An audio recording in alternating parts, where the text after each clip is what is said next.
Captain Jake Morrison stood at the viewing port of the UES Endeavour, watching the massive space station grow larger as they approached.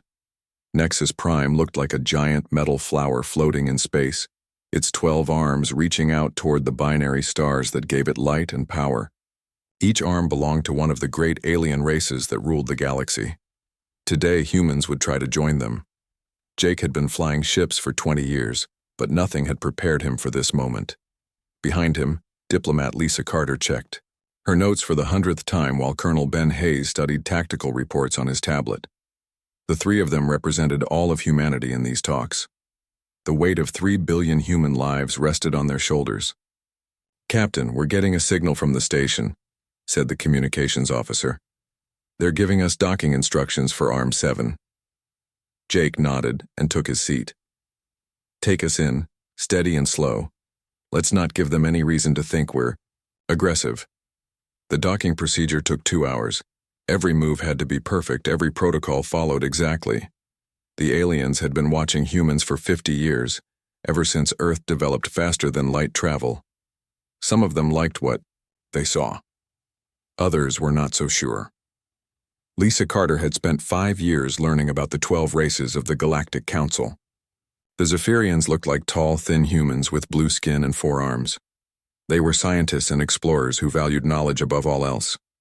The Kythera resembled giant insects with crystal wings and minds that worked like computers. They respected efficiency and logic. The Axiom were strangers still. They looked like walking crystals that sang to each other in musical tones. Nobody really understood how they thought, but they were fair in their dealings with other races. These 3 species had invited humanity to join the council, but there were others who did not want humans in their club. The Sarathi were reptile, people who had ruled star systems when humans were still living in caves. They believed in strength and honor, and they thought humans were too young and wild to be trusted with power. The Nephilim lived in water worlds and rarely left their ships. They were older than the Sarathi, and even more set in their ways. They had seen young races rise and fall, and they did not want to waste time on another species that might destroy itself within a few centuries. The ethereals were the strangest of all.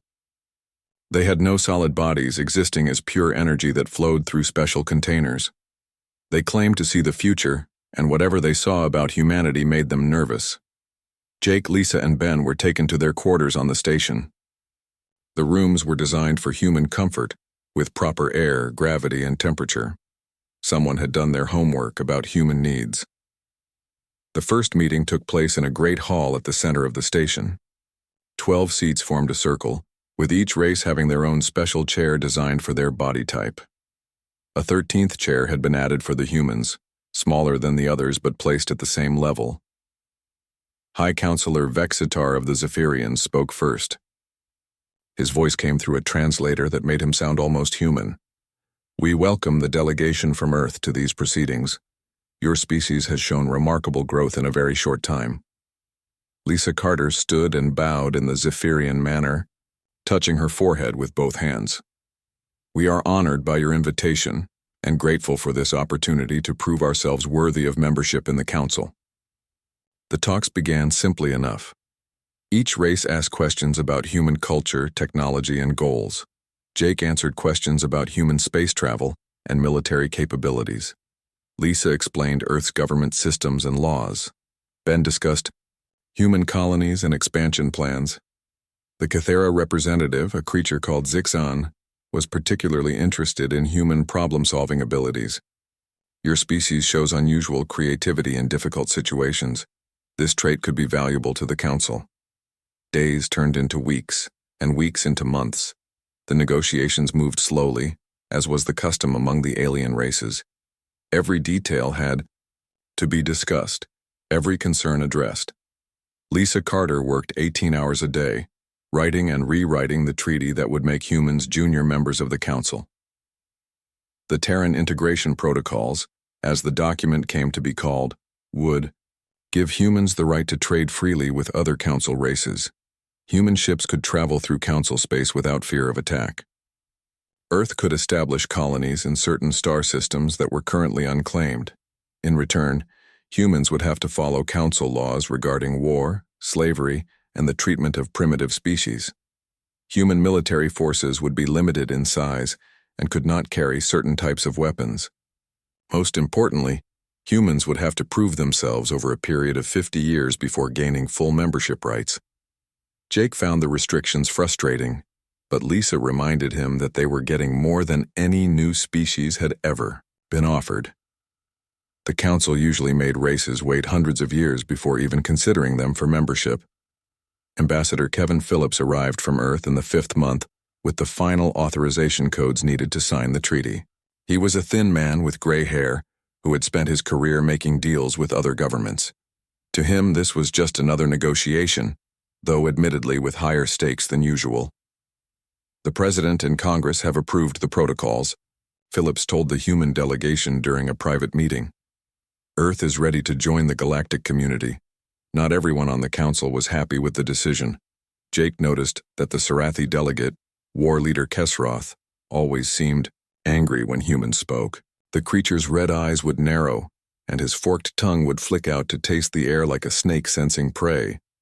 The Nephilim representative, ocean singer Muldar, said little during the talks, but watched everything through the water-filled helmet that kept him alive in the station's atmosphere. His silence was somehow more disturbing than Sarathi anger. Strangest of all was the ethereal delegate, a being of pure energy that called itself the voice between stars. It rarely spoke, but when it did, its words seemed to carry warnings about futures that might come to pass. Despite these concerns, the majority of the council seemed ready to accept humanity. The Zephyrians praised human adaptability and curiosity. The Kithara admired human technological progress. The Axioms sang complex harmonies that their translators said meant approval. As the 6th month of negotiations drew to a close, Lisa Carter put the finishing touches on the treaty documents. Tomorrow would be the signing ceremony, followed by a great feast to celebrate humanity's entry into galactic civilization. Jake Morrison looked out at the stars and felt hope for the first time in months. Soon, human children would grow up knowing they were part of something bigger than just one small blue planet. The galaxy was about to become a much larger place for his species. He had no idea that some members of the council had very different plans for humanity's future. The invitation came at sunset station time. War leader Kesseroth himself delivered the message to Captain Jake Morrison's quarters. The tall reptilian stood in the doorway, his scales gleaming under the artificial lights, and spoke in his hissing voice. "Human Captain, my people request your presence at a ceremonial dinner tonight. It is our custom to share food with those we will soon call allies." Jake looked at the formal invitation written on what appeared to be metal foil. The words were in both Sarathi script and human English. Lisa Carter and Colonel Ben Hayes were also invited, along with Ambassador Phillips. "This is an honor," Lisa said when Jake showed her the invitation. "The Sarathi rarely invite outsiders to their ceremonial meals. It could be a sign that they're finally warming up to us." Ben Hayes was less optimistic. "I don't like it. These are the same beings who have been questioning our every move for 6 months. Why the sudden change of heart?" Jake studied the invitation again. Something felt wrong, but he could not put his finger on what it was. "We can't refuse without insulting them. The signing ceremony is tomorrow. We need their support." The dinner was to be held in the Sarathi section of the station, on the 7th arm where their delegation had their quarters. Jake had never been to that part of Nexus Prime before. As they walked through the corridors, he noticed how different everything looked. The walls were covered in red metal that seemed to absorb light rather than reflect it. Strange symbols were carved into every surface, and the air smelled of sulfur and something else he could not identify. "Their homeworld is much hotter than Earth," Lisa explained as they walked. "They prefer low light and high heat. The temperature in their section is probably 40 degrees warmer than in our quarters." The dining hall was a circular room with a domed ceiling painted black with tiny points of light that might have been stars, or might have been something else entirely. A round table sat in the center, large enough for 20 beings. Only 8 chairs were occupied, 4 by Sarathi and 4 by humans. War leader Kesroth greeted them at the door. Up close, Jake could see that the alien's scales were scarred from many battles. His yellow eyes moved constantly, never focusing on one thing for more than a few seconds. When he smiled, his teeth were like knives. Welcome, humans, to our sacred space.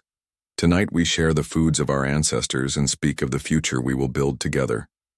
The other Sarathi at the table were introduced as Sub-Commander Veltar, Weapons Master Nexoth, and Battle Singer Kulmis. All of them wore dark robes that covered most of their bodies, but Jake could see the outlines of armor underneath.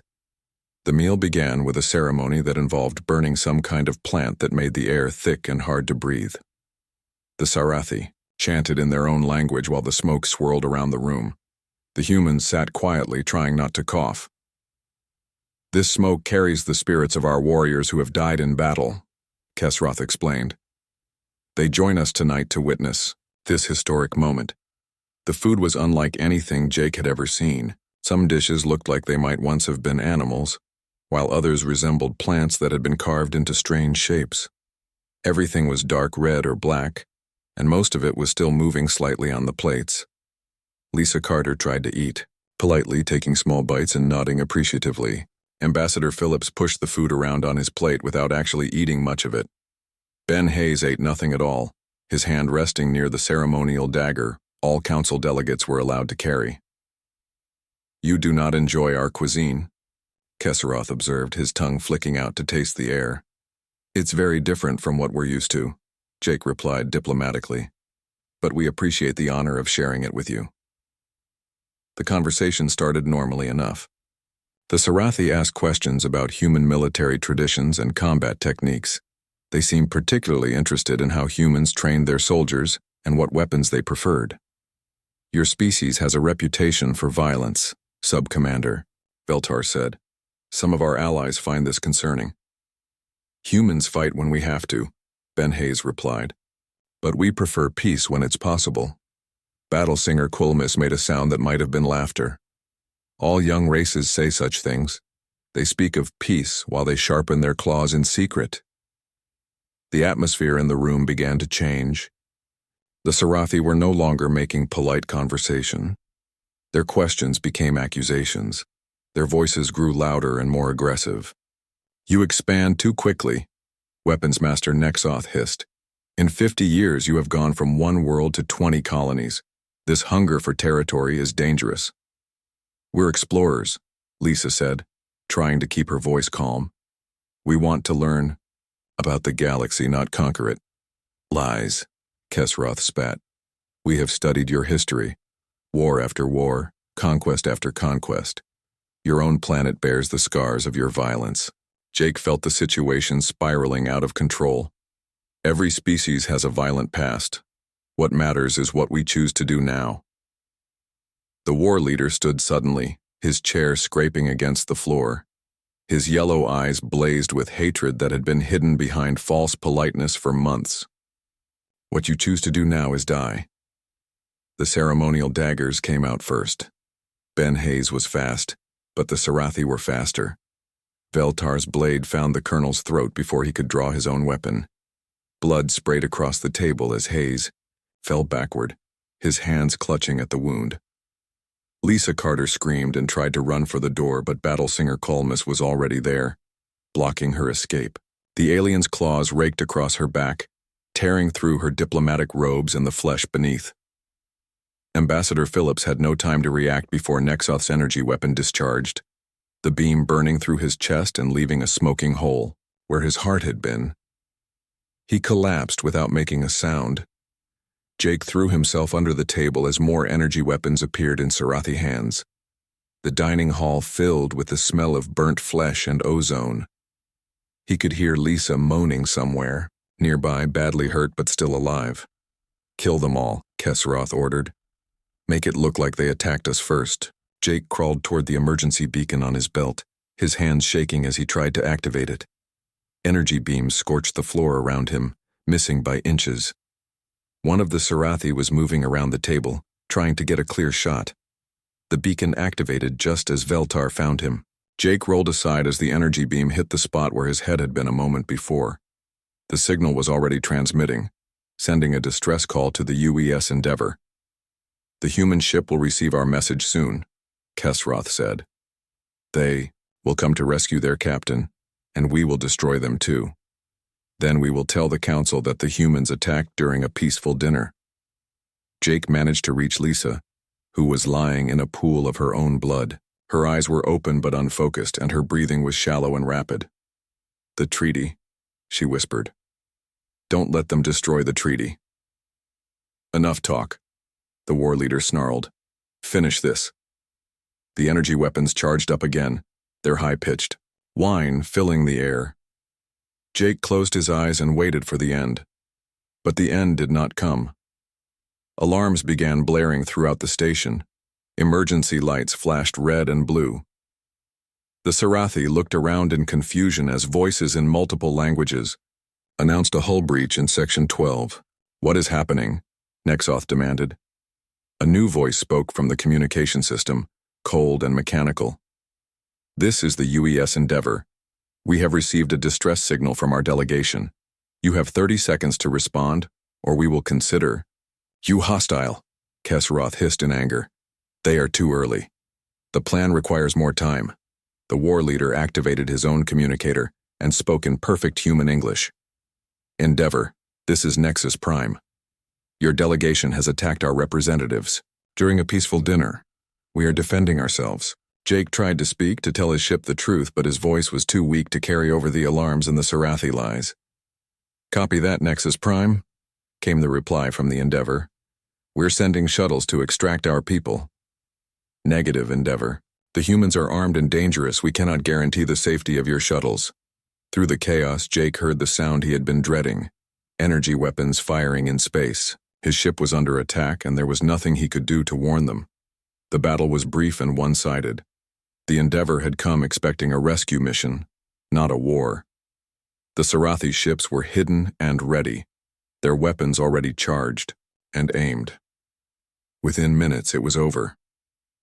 Jake Morrison lay on the bloody floor of the dining hall, listening to his ship die in the darkness of space.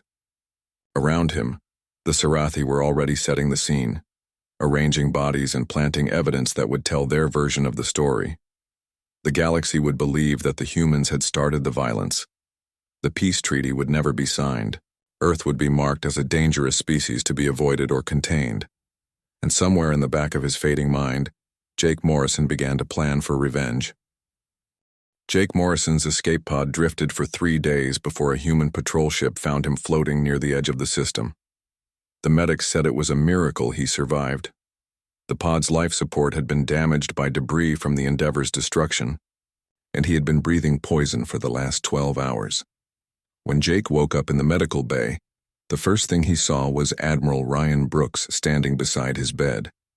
The old soldier's face was carved from stone, his gray eyes showing no emotion.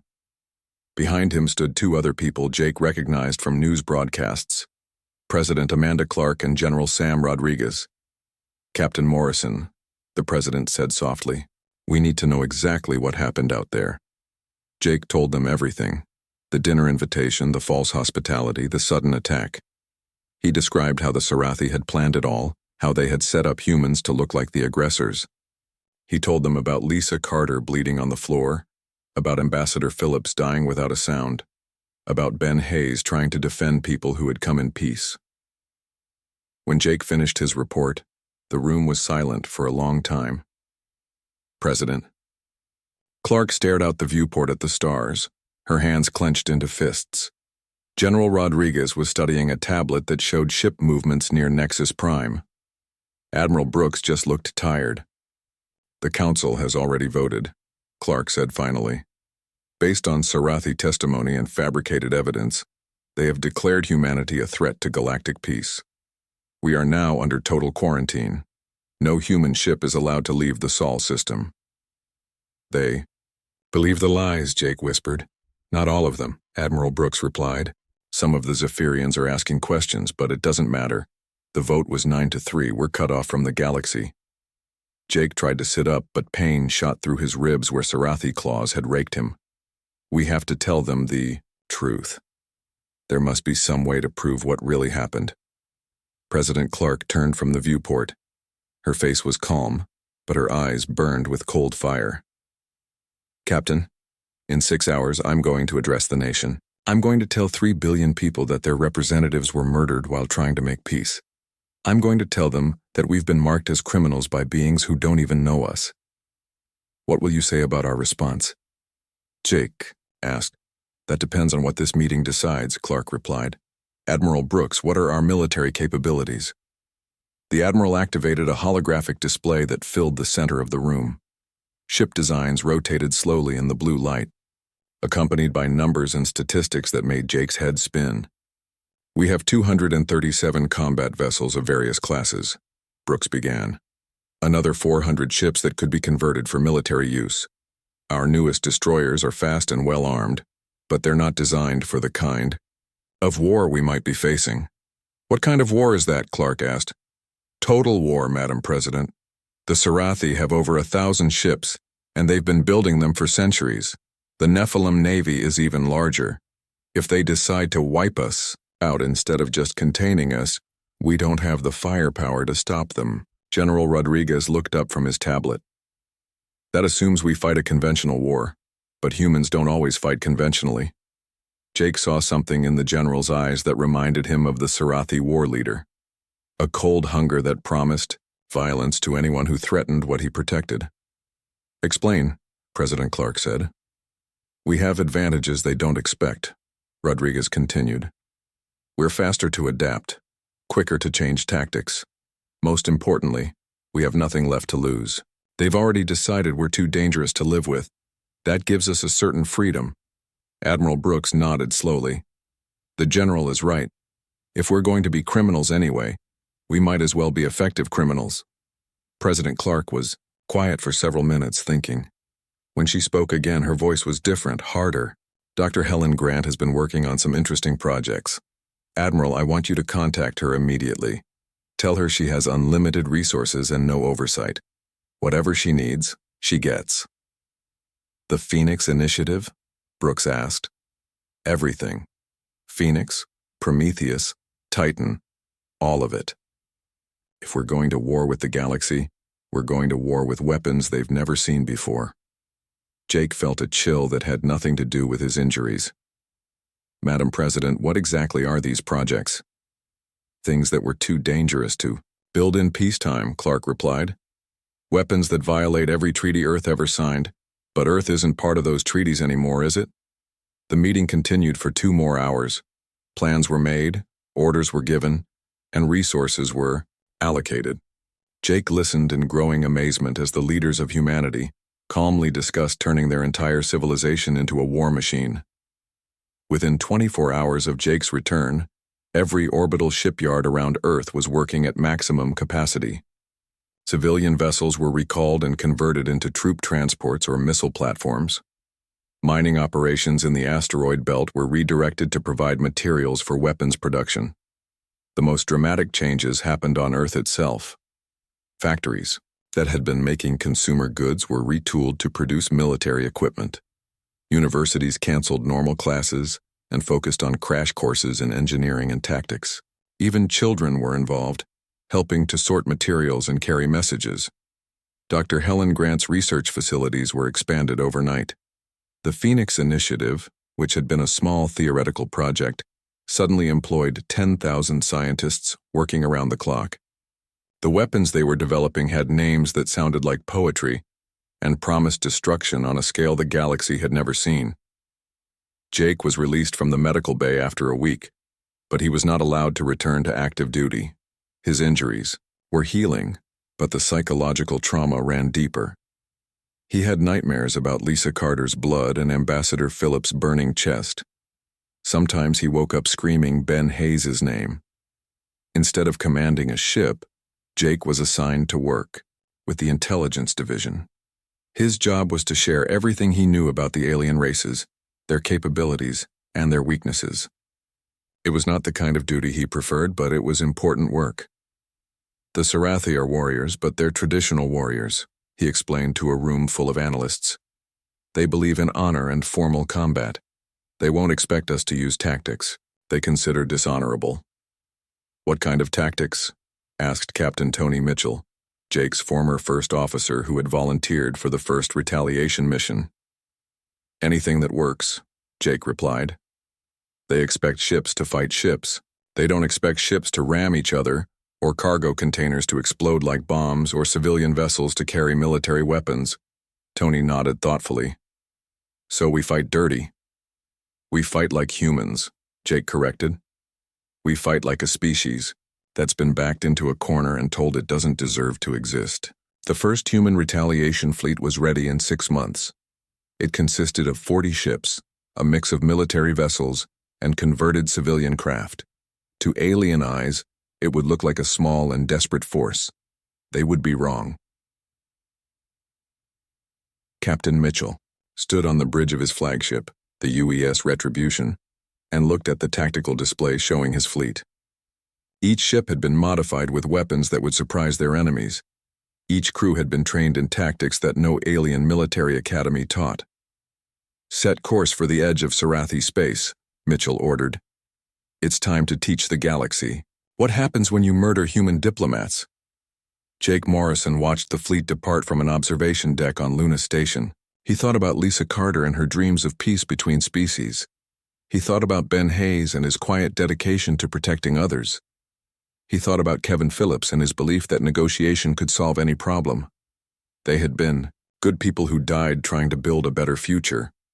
Now their deaths would be answered with fire and blood, and the galaxy would learn to fear the species they had tried to destroy. Jake touched the scar on his ribs where Sarathi claws had marked him. Soon, he promised himself, those marks would be repaid in full. The war for humanity's survival was about to begin. The first battle happened at Kepler's Gate, a space station that controlled the main shipping route into Sarathi territory. Captain Tony Mitchell brought his fleet out of hyperspace in a formation that looked scattered and confused. The Sarathi defenders saw exactly what they expected to see, a desperate human attack that would be easily crushed. War Commander Thexanol commanded 12 heavy cruisers and thought 40 human ships would provide good target practice for his gunners. His vessels moved into standard battle formation, a wall of firepower that had dominated space combat for 1,000 years. Human ships, you are trespassing in Sarathi space, Thexanol broadcast. Surrender now and your deaths will be quick. Mitchell's reply came back immediately. This is Captain Tony Mitchell of the Terran Defense Force. We're here to collect a debt. Payment is due in blood. The Sarathi commander laughed. Primitive threats from a primitive species. Open fire. Destroy them. All. The Sarathi ships unleashed their main batteries, streams of energy that could punch through the armor of any known vessel. But the human ships were not where the targeting computers said they should be. At the last second, they scattered like birds, moving in patterns that made no sense. Lieutenant Commander Alex Turner had spent months studying Sarathi tactics and weapons. He knew their energy beams traveled in straight lines and their targeting systems needed time to lock on. His cargo ship, the UES Hammer, had been stripped of everything except engines and the largest bomb Earth could build. All ships, execute. Berserker Protocol, Mitchell ordered. Turner's ship accelerated straight at the Sarathi flagship, its hull glowing from engine overload. Thexanol's gunners fired everything they had, but the human ship kept coming. Energy beams tore chunks from its armor, but the bomb inside remained intact. What are they doing? Thexanol demanded. Why don't they return fire? The hammer struck the flagship's shields at 70% of light speed. The fusion bomb detonated on impact, turning both ships into an expanding ball of plasma. The explosion was so bright, it could be seen from planets 3 systems away. 2. More cargo ships followed Turner's example, diving into the Sarathi formation like missiles. Each one took out a heavy cruiser, trading human lives for alien ships at a rate that horrified the survivors. They're insane, Thexanol whispered, watching his fleet die around him. They're killing themselves to hurt us. Commander Rachel Stone led the stealth squadron that hit the Sarathi supply depot while the main battle raged. Her 6 ships were painted black and equipped with experimental cloaking devices that Dr. Grant's team had developed. They were invisible until they opened fire. The depot was a massive facility that supplied fuel and ammunition to 50 Sarathi fleets. It was defended by automated weapons that should have detected any approaching threat. But the human ships had no metal in their hulls, only ceramic and plastic materials that fooled the sensors. Stone's ships destroyed the depot's main reactor, then systematically eliminated every fuel tank and weapons storage building. Within an hour, a supply base that had taken decades to build was a cloud of radioactive debris. Target eliminated, Stone reported. Moving to secondary objectives, her squadron split up, each ship hunting different targets across Sarathi space. They hit fuel convoys, destroyed communication relays, and assassinated military commanders in their own bedrooms. The Sarathi had never faced an enemy that fought without honor or mercy. The Battle of Kepler's Gate lasted 6 hours. When it ended, 11 Sarathi ships had been destroyed and the space station was in human hands. The cost was 32 human vessels and over 8,000 lives. But the victory sent a message that echoed across the galaxy. War Commander Thexnal survived the battle but died 2 days later, when his damaged ship suffered another reactor explosion. His final transmission was intercepted by human intelligence. "They fight like demons," he said. "They care nothing for their own lives. How do you defeat an enemy that welcomes death?" The news of the human victory spread through alien communication networks faster than light itself. The Sarathi High Command called emergency meetings. Other council races began to question what they really knew about these strange creatures from Earth. Admiral Ryan Brooks studied the battle reports in his command center on Luna Station. The casualties were heavy, but the strategic impact was enormous. For the first time since the massacre at Nexus Prime, aliens were afraid of humans instead of the other way around. "The Sarathi are pulling back their fleets," reported intelligence officer Dan Crawford. "They're consolidating around their core worlds and abandoning the outer colonies." "Good," Brooks replied. "Fear makes them predictable. What about the other races?" "The Zephyrians are demanding an investigation into the original incident. Some of their scientists are claiming the evidence against us was faked. The Cathara are staying neutral, but they're watching everything we do very carefully." Brooks nodded. The galaxy was starting to pay attention to humanity, but not in the way anyone had planned. Captain Mitchell's fleet continued its rampage through Sarathi space for 3 months. They destroyed mining operations, raided military bases, and captured prisoners who were interrogated for information about alien technology and tactics. The humans learned quickly. Each battle taught them new ways to use their advantages and exploit alien weaknesses. They discovered that Sarathi shields could be overloaded by certain frequencies. They found that Nephilim ships were vulnerable to computer viruses. They learned that ethereal energy beings could be disrupted by specific electromagnetic pulses. "We're not just fighting a war," Mitchell explained to his officers during a strategy meeting. "We're conducting the largest intelligence gathering operation in human history. Every alien ship we destroy teaches us something new." Lieutenant Sarah Williams, his communications officer, had been monitoring alien news broadcasts. "Captain, they're calling us the Terror Fleet. Some species are refusing to enter systems where we've been seen." "Let them be afraid," Mitchell replied. "Fear is a weapon we can use." The psychological impact of human tactics was devastating. Alien military commanders who had never lost a battle found themselves facing an enemy that broke every rule of civilized warfare. Human ships would ram larger vessels without warning. Human crews would detonate their own reactors rather than be captured. Human commanders would sacrifice half their fleet to achieve a single objective. Dr. Helen Grant's research teams were making breakthroughs that changed the nature of space combat itself. The Phoenix weapons could create artificial black holes that swallowed enemy ships.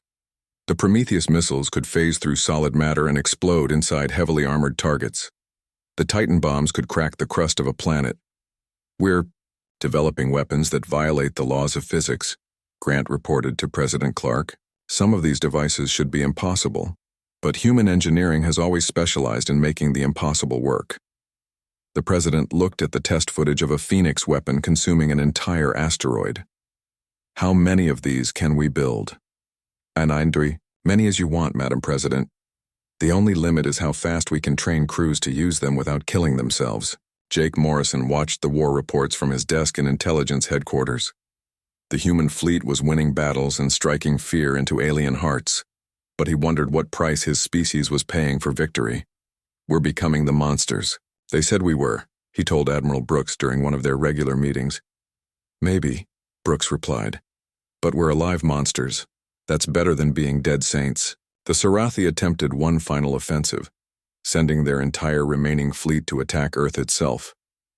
200 ships dropped out of hyperspace at the edge of the Sol system, expecting to find a lightly defended homeworld. Instead, they found a fortress. Earth's orbital defenses had been rebuilt and upgraded with alien technology captured during the raids. Weapon platforms bristled around every planet and major moon. The human fleet had returned home and was waiting in perfect ambush positions. But most terrifying of all were the new weapons Dr. Grant had created. Reality itself seemed to bend and twist as physics-defying bombs turned space into a killing field. Sarathi ships simply ceased to exist, not destroyed but erased from the universe entirely. The Battle of Sol lasted 12 minutes. When it ended, no Sarathi ships remained alive to retreat. The species that had started the war with humanity was broken beyond repair, their military shattered and their leaders dead. The galaxy watched in stunned silence as reports of the battle spread.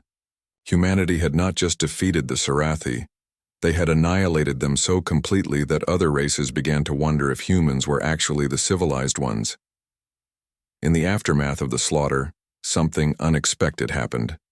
A Zephyrian science ship arrived at the edge of the Sol system carrying evidence that proved human innocence in the original massacre at Nexus Prime. High Counselor Vexitar himself appeared on the communication screen, his forearms spread in a gesture of peace. "Captain Morrison," he said, "we have discovered the truth about what happened to your delegation. The Sarathi fabricated the evidence against your people. Your species has been wrongly accused and unjustly punished." Jake Morrison looked at the alien leader who had tried to welcome humanity to the galaxy so many months ago. So much blood had been spilled since then.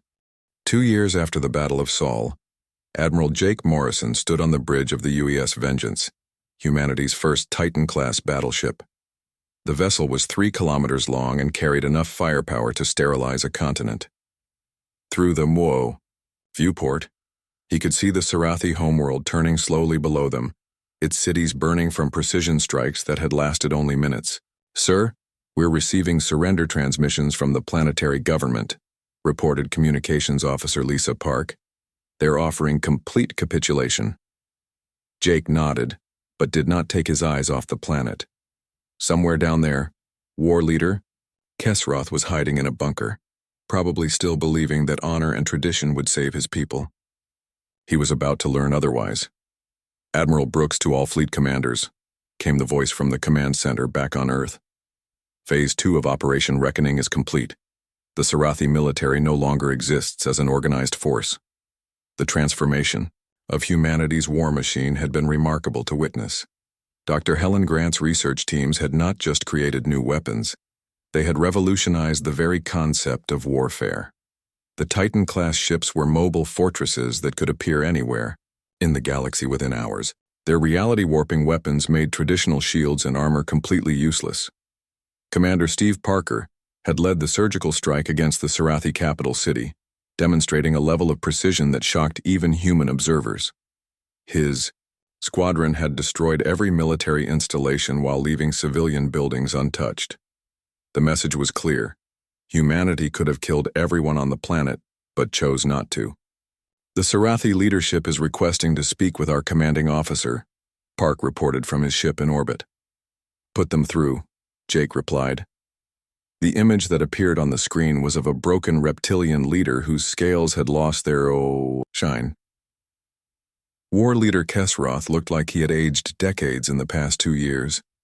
His yellow eyes were dull with defeat and fear. "Human Admiral," Kesroth said in a voice barely above a whisper, "my people surrender unconditionally. We ask only that you spare our civilians. They did nothing wrong." Jake studied the alien who had murdered Lisa Carter and Ben Hayes.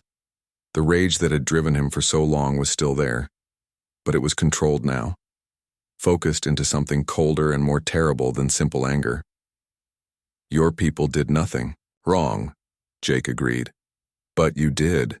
You and your inner circle planned and executed the murder of diplomatic envoys under a flag of truce. That crime requires justice. What justice do you demand? Kesroth asked. You will surrender yourself and all others involved in the Nexus Prime massacre for trial under human law. Your military will be disbanded and your weapons destroyed. Your colonies will be placed under human administration until such time as we determine they can be trusted with self-government. The Sarathi leader's eyes widened. You would make slaves of an entire species for the crimes of a few? No, Jake replied. We would prevent an entire species from committing such crimes again. The choice of how to respond to that prevention is up to you. While Jake was accepting the Sarathi surrender, President Amanda Clark was addressing the reformed Galactic Council from her office on Earth. The other species had requested this meeting after witnessing the complete destruction of Sarathi military power. The evidence of Sarathi war crimes has been presented to all council members, Clark said, looking at the holographic images of alien leaders. The fabricated data, the planned massacre, the conspiracy to frame humanity for aggression we did not commit. All of this has been proven beyond any doubt. High Counselor Vextar of the Zephyrians spoke first. President Clark, the Council acknowledges that a terrible injustice was done to your people. We are prepared to offer full membership and reparations for the damages you have suffered. Clark's smile was cold as winter on Pluto. Counselor, you seem to misunderstand the situation. We are not petitioners seeking admission to your organization. We are informing you of the new reality. The Cathara representative, Zix-An, made the clicking sounds that indicated confusion. What new reality do you speak of? The reality where humanity is no longer interested in joining institutions that can be corrupted so easily, Clark replied. The reality where species that threaten human colonies or citizens will face the same fate as the Sarathi. Ocean singer Moldar of the Nephilim spoke through his water-filled communication device. Are you declaring war on the entire galaxy? We are declaring that the galaxy has new rules, Clark answered. Humanity will defend itself and its interests using whatever means we deem necessary. Other species are free to interact with us as equals and partners, or they can learn to fear us as enemies. The choice is entirely theirs. The council session continued for hours, but the outcome was never in doubt. 3 species immediately petitioned to join the Terran alliance that humanity was forming. 4 others declared strict neutrality and promised never to interfere with human activities. The remaining races retreated to their core worlds and began building defenses they hoped would never be tested. Dr. Helen Grant's laboratories had become centers of technological innovation that made other species look primitive by comparison. The Phoenix Project had evolved into something that violated natural laws in ways alien scientists could not comprehend. Humans were learning to manipulate space and time itself, creating weapons that existed outside normal reality. We're not just ahead of them technologically, Grant explained to a gathering of military leaders. We're operating on principles they don't even recognize as possible. Our ships can phase through solid matter, create localized time distortions, and generate gravity fields that crush anything they encounter. General Sam Rodriguez studied the test footage of humanity's latest weapons. How long before other species develop similar capabilities? Never, Grant replied confidently. These technologies require a way of thinking that seems to be uniquely human. We see problems differently, approach solutions from angles they never consider. They could study our weapons for 1,000 years and never understand how to build them. The psychological transformation of humanity was as dramatic as the technological one. The species that had once dreamed of peaceful exploration among the stars had become something harder and more pragmatic. Children grew up learning that the galaxy was a dangerous place where only strength commanded respect. Captain Tony Mitchell had survived the war and was now training the next generation of human officers. The academy curriculum included courses on alien psychology, unconventional warfare tactics, and the proper use of weapons that could crack planets. Remember, Mitchell told his students, we didn't start this war. We didn't want to become the most feared species in the galaxy. But we did what we had to do to survive, and we'll continue doing it for as long as necessary. The impact on galactic civilization was profound. Trade routes that had existed for millennia were abandoned as species avoided systems where humans might be present. Ancient alliances crumbled as races chose sides based on their relationship with Earth. The Galactic Council itself was barely functional, reduced to a debating society with no real power. Jake Morrison returned to Earth after the Sarathi surrender to find a world transformed. The orbital shipyards had expanded until they ringed the planet like metal moons. Every major city had been rebuilt with defenses that could withstand planetary bombardment. Humanity had become a fortress species, beautiful but deadly. Any regrets? Admiral Brooks asked during their final meeting before Jake's retirement. Jake looked out the window at the construction ships building humanity's newest dreadnought. The vessel was larger than most space stations and carried weapons that could sterilize star systems. "I regret that it was necessary," Jake replied. "I regret the people we lost and the innocence we can never get back. But I don't regret surviving when others tried to destroy us." President Clark announced the formation of the Terran Defense Doctrine during her final address to the nation. The policy was simple. Any threat to human colonies, trade routes, or citizens would be met with overwhelming force. No warnings would be given. No mercy would be shown. "We learned a hard lesson about the nature of galactic civilization," Clark said. "Peace is only possible when all parties respect each other's right to exist. Those who threaten that right will discover why the stars themselves have learned to fear humanity." The galaxy settled into an uneasy new equilibrium. Human colonies expanded freely, protected by fleets that could appear anywhere within days. Trade agreements were negotiated at gunpoint, with alien species offering their best terms to avoid testing human patience. Some species adapted to the new reality better than others. The Zephyrians became close allies, sharing scientific knowledge and establishing joint research projects. The Cathera remained neutral but respectful, understanding that humans valued efficiency and competence. The Axiom continued their mysterious ways, but their musical communications now included harmonies that seemed to express caution. Others chose defiance and learned to regret it. The Ethereals attempted to use their energy-based nature to infiltrate human systems, only to discover that Dr. Grant's team had developed weapons specifically designed to disrupt beings of pure energy.